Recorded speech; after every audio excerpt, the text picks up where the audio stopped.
एक बहुत महत्वपूर्ण चीज है एग्जाम। आपका जो मौसम है वो एग्जाम का मौसम है।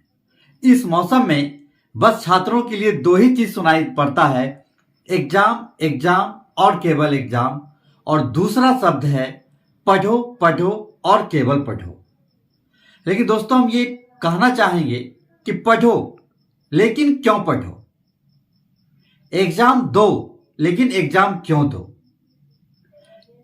कैसे पढ़ो, कितना पढ़ो? अगर एग्जाम देना है, पढ़ाई करनी है, तो उससे पहले यह क्लियर करो कि तुम्हें पढ़ना क्यों है। क्या किसी सरकारी नौकरी के लिए पढ़ना है? क्या समाज में प्रतिष्ठा पाने के लिए पढ़ना है? क्या पैसा कमाने के लिए पढ़ना है? पढ़ना क्यों है? पढ़ने के लिए सब बताते हैं, सब कहते हैं, लेकिन पढ़ना क्यों है ये कोई नहीं बताता। दूसरी बात है, आप मोबाइल चलाते हो, आपको बहुत मजा आता है। आप गाना सुनते हो, आपको मजा आता है। आप गेम खेलते हो, बहुत मजा आता है। आप यार दोस्तों के साथ बैठ के गपशप लड़ाते हो, बहुत मजा आता है। लेकिन पढ़ने में मजा आता है क्या? इसका एक ही जवाब आएगा, बिल्कुल नहीं। क्यों? ऐसा क्यों है? खेलने में मजा आता है, घूमने में मजा आता है, लेकिन पढ़ने में मजा नहीं आता है। उसके पीछे दोस्तों कारण है। इस साइकोलॉजी को पकड़ो, इस साइकोलॉजी को समझो। उसका कारण है कि बचपन से लेके आज तक तुम्हारा जो पढ़ने का स्टाइल था वही स्टाइल आज भी है। बचपन से लेके अब तक तुम्हारे में बहुत सारी बदलाव हुआ, बहुत सारा कुछ चेंज हुआ। तुम्हारे बोलने का तरीका चेंज हुआ, तुम्हारे पढ़ने का तरीका चेंज हुआ, तुम्हारा कपड़ा चेंज हुआ, तुम्हारा हाइट चेंज हुआ, तुम्हारा हेयर स्टाइल चेंज हुआ। लेकिन चेंज नहीं हुआ तो क्या? वो है पढ़ने का तरीका।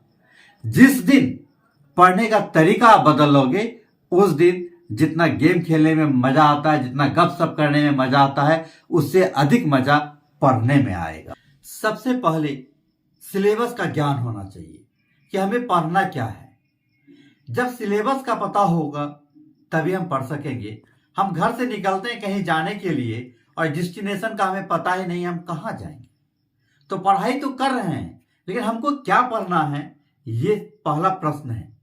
और इसका उत्तर है कि आप सिलेबस को जानो कि आपको पढ़ना क्या है।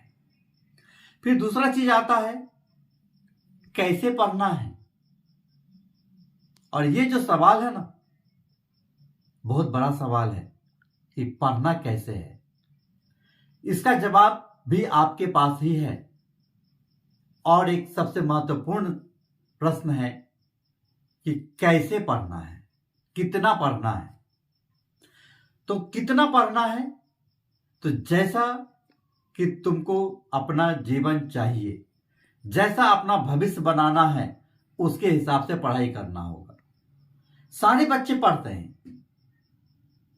सुबह से शाम तक पढ़ते हैं, पढ़ाई में लगे हुए हैं, लेकिन जा कहां रहे हैं? तो कहीं नहीं। अचीवमेंट क्या आ रहा है? तो कहीं नहीं। पढ़ने का मतलब यह है कि आप अपने क्लास में इस तरह से मेहनत करो, इस तरह से पढ़ाई करो कि आप अपने क्लास में टॉप कर दो। अपने क्लास में टॉप करना सीखो। और जिस दिन तुम अपने क्लास में टॉप करने लग गया ना, उस दिन आप पूरे स्कूल में टॉप करोगे, पूरे जिला में टॉप करोगे, और बिहार या किसी भी राज्य में हो वहां तुम टॉप करोगे, देश में भी अच्छा कर सकोगे। टॉपर बनने का आदत डेवलप करो। कैसे हम टॉप कर सकते हैं, इस विषय में सोचो। क्या हमारे पास कमी रह गया, इस विषय में सोचो। कल हमने पढ़ाई किया था, इस विषय में सोचो कि कल हमने क्या पढ़ा, कितना पढ़ा, और कौन कौन सा ऐसा टॉपिक था जो कल हम नहीं पढ़ सके। उस पर असेसमेंट करो। आज हमने क्या पढ़ा, क्या क्या हमने पढ़ना था, हमने क्या क्या पढ़ा, कौन कौन सा टॉपिक हमारा मिस कर गया। इस पे मंथन करो, चिंतन करो, सोचो कल क्या पढ़ना है, इसका प्रोग्राम बनाओ, इसका भी प्लानिंग करो और उसके हिसाब से इंप्लीमेंट करो। जैसे आप ऐसा करोगे तो निश्चित रूप से सफलता तुम्हारी कदम चूमेगी। इस बात की गारंटी 100% मेरी ओर से। एग्जाम सर पे है। मैट्रिकुलेशन का एग्जामिनेशन है, इंटरमीडिएट का एग्जामिनेशन है, और ये दोनों एग्जामिनेशन तुम्हारे जीवन के लिए बहुत ही महत्वपूर्ण है। अब पढ़ने का वक्त गया, अब रिवीजन करने का टाइम आ गया। रिवीजन करो, किसी भी चीज का बार बार रिवीजन करो।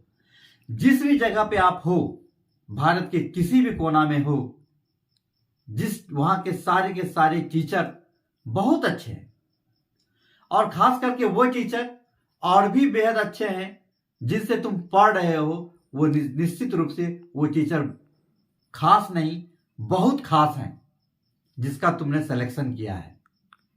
कभी ये मत सोचो कि सर ने हमें ठीक से नहीं पढ़ाया इसलिए हमारा रिजल्ट नहीं हुआ। अरे सर तो कक्षा में सबको एक साथ बिठा के पढ़ाते हैं, समान समय देते हैं, सब लोगों के साथ एक ऐसा व्यवहार करते हैं। लेकिन कोई बच्चे टॉप करते हैं तो उसी क्लास के कुछ बच्चे फेल भी हो जाते हैं। क्यों ऐसा होता है, इस पर मंथन करो। तो वो सफलता तुम्हारे मेहनत पर निर्भर करता है, सिर्फ और सिर्फ तुम्हारे मेहनत पे ही निर्भर करता है कि तुम अपने जीवन में कितना सफल हो, या आगे तुमको क्या करना है, उसके लिए तुमने क्या व्यवस्था की है। तो दोस्तों, एग्जाम सर पे है। खास करके मैट्रिक और इंटर में अपियर होने वाले सभी छात्र छात्राओं को मेरी ओर से बहुत बहुत शुभकामना है। आप अपने एग्जाम में टॉप करो। जय हिंद।